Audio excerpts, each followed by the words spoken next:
আসসালামু আলাইকুম সবাইকে। আমি শখের গল্প থেকে সাদিয়া বলছি। আজকে আমরা বানিয়ে নিব মিষ্টি আলু দিয়ে আম বেগুনের তরকারি। এই তরকারিটি বানানোর জন্য আমরা প্রথমে নিয়ে নিব বেগুন, নিয়ে নিলাম গোল আলু, তারপর নিয়ে নিব মিষ্টি আলু, তারপর নিলাম কাঁচা আম। তারপর অন্য একটি পাতিলে আমরা পরিমাণ মতো পেঁয়াজ আর পরিমাণ মতো তেল দিয়ে আমরা এটিকে ভালো করে ভেজে নিব। ভাজা হয়ে গেলে আমরা দিয়ে দিব হাফ চা চামচ লবণ, দিয়ে দিলাম পরিমাণ মতো পানি। তারপর দিয়ে দিব হাফ চা চামচ হলুদের গুঁড়া, দিয়ে দিলাম হাফ চা চামচ ধনিয়া গুঁড়া, তারপর দিয়ে দিব 1 চামচ মরিচের গুঁড়া, তারপর দিয়ে দিলাম হাফ চা চামচ জিরা গুঁড়া। এখন আমরা এটিকে ভালো করে কষিয়ে নিব।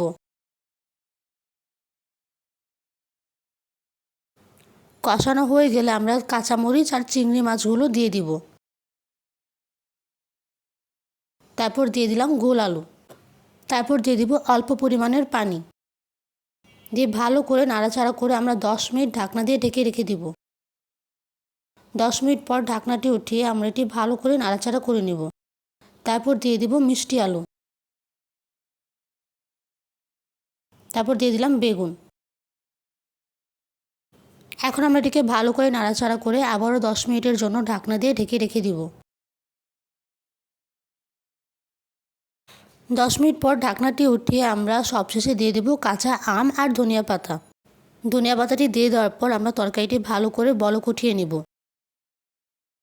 তৈরি হয়ে গেল আমাদের মিষ্টি আলু দিয়ে আম বেগুনের তরকারি। এখন আমরা এই তরকারিটি একটি বাটিতে পরিবেশন করে নিব। তৈরি হয়ে গেল আমাদের মিষ্টি আলু দিয়ে আম বেগুনের তরকারি। আপনারা সবাই চাইলে এই রেসিপিটি ট্রাই করতে পারেন। আশা করি আপনাদের এই রেসিপিটি ভালো লাগবে।